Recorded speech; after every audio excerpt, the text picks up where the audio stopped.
And let's talk about the NDC manifesto launch. It happened in Winneba on Saturday.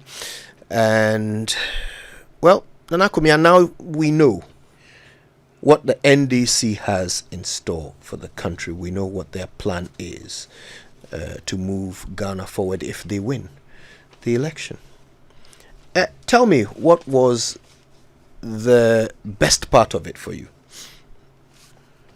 Well, the parts that are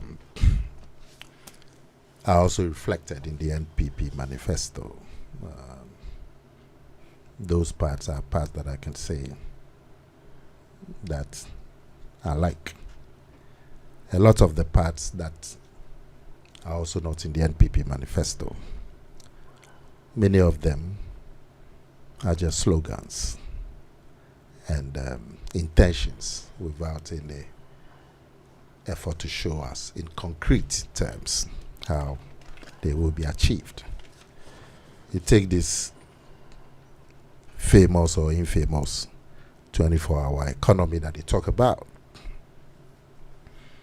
I still don't understand what it means, because to get businesses running on 24 hours should be the outcome of policies. It shouldn't be the policy itself. I mean, Joy FM, you run 24 hours. The main reason why you do that is because there's demand for your services for 24 hours. If there's no demand for your services, you close at a certain time, because then you've been incurring costs. So it is the culmination of various positive measures to stimulate demand, to stimulate the economy. That itself, the 24-hour itself, cannot be a policy. It can only be the outcome. So I don't understand it. And you see, you agree with me that if there's no demand, it would determine the hours that business is open. I've shown you by your own operation here at Joy FM. There are businesses that will close at 6 p.m. There are businesses that will close at 8 or 9. There's a pharmacy closer to my house. They close at 8 p.m. There's a pharmacy further down the road. They close at 10, 11 p.m. because the demand situation is different for the two pharmacies. The one that is further from my house but is at the main junction, what they call the managed junction. And there's a lot of people doing business at that junction at all times, because it's a junction and there's a trotro station, there's a taxi station, there's a Okada station. There's always to and fro.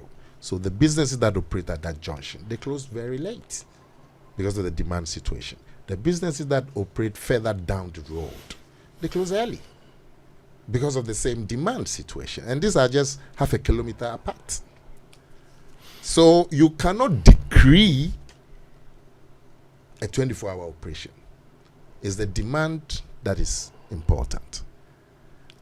And when you look at what they are proposing, you don't see any concrete measures that will stimulate demand. Look at what the NPP has proposed. The macro stability, and we've shown how we would achieve that macro stability. And I can tell you, businesses cannot thrive when there's instability in the macro situation. So the macro stability is extremely key in getting the economy to move, in getting demand to grow, in getting people employed, and getting businesses to operate for longer hours. The policy on Made in Ghana, Buy Made in Ghana, which we are going to write into law, it's going to stimulate demand for Made in Ghana and stimulate longer business operating hours. The tax reforms, the flat tax rate, the simplified VAT rate, and we've shown how we're going to do it. It's going to stimulate demand, it's going to stimulate businesses, the fiscal law that we are going to change it, that the deficit should not be more than 105% of the current year's tax projection. And the tax projection is made in the budget cycle, that is in December or November, and it could be wrong. And we base our deficit spending on that.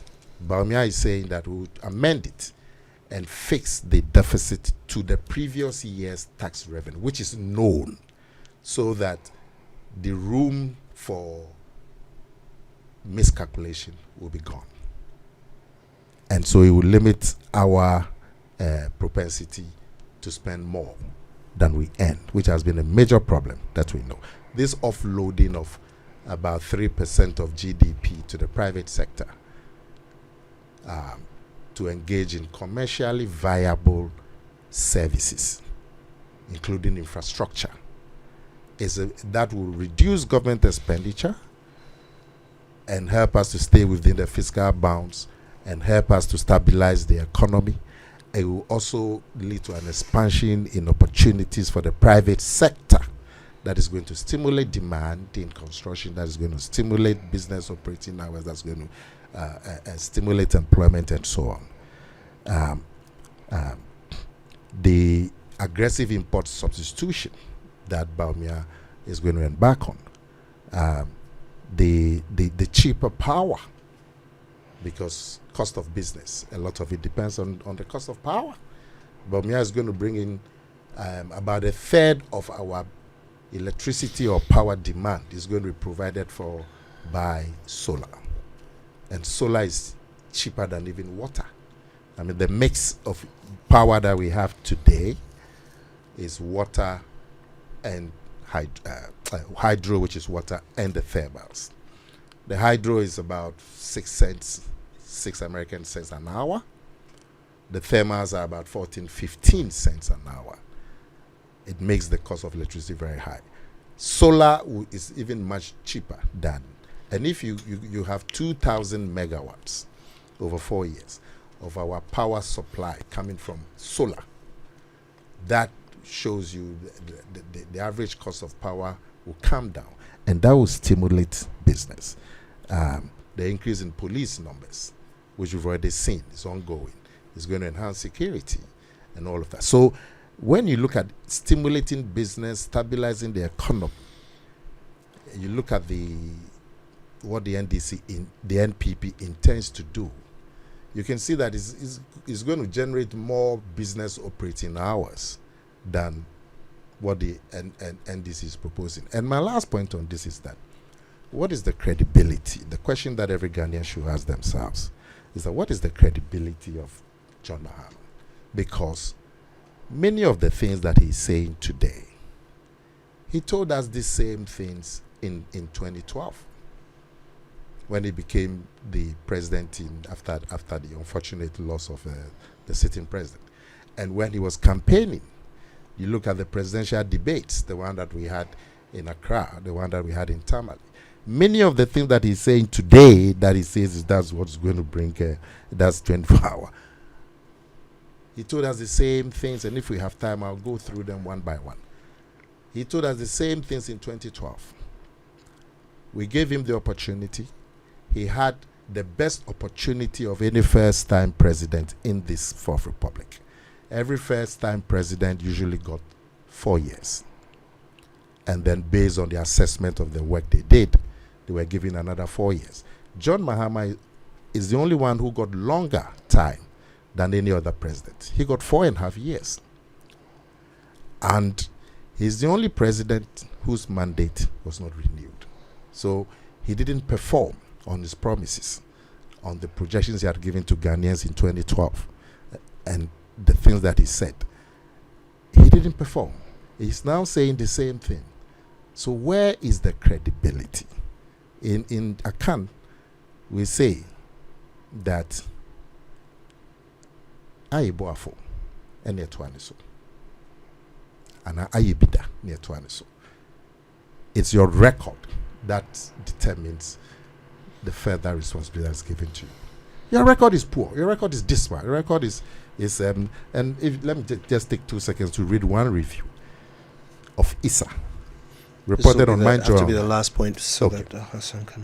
In your time, these things that the difficulties that we are going through today, which we know that a large part of it is external, and the NDC admits that, including John Mahama himself, when they go abroad, and when they come into the country, they pretend that there's nothing external about it. It's all the fault of Akufo-Addo. This day they say it's the fault of Bawumia. But your economy, all the things that they blame, they tell Ghanaians are wrong today, and they forget about the external factor. All those things also could be applied to the regime of John Mahama. What is it? The economy? He took us to the IMF. Corruption? Now they say family and friends. The family and friends term, it was coined as a term to describe the John Mahama government. What is it? I hear Suhini say something about, he said Akufo-Addo something. I've forgotten exactly what he said, but he was saying Akufo-Addo doesn't listen to Ghanaians or you start so on. John Mahama was able to look Ghanaians in the eye and tell them that you cannot talk about his presidency unless you have also been president. What is more dismissive? What is more disrespectful than this? So you have to be a bit careful in what you. And I was going to read to you, because you don't have to. I was going to read to you an ISA report in 2014 under John Mahama's watch. The Ghanaian currency was, according to Bloomberg, the worst currency in the world. So all these difficulties that you are talking about today, John Mahama's regime had the same difficulties. That is why he was thrown out. So what is the alternative? The alternative cannot be John Mahama, who had been given a chance and given the longest time of any first-time president and failed. He cannot be the alternative.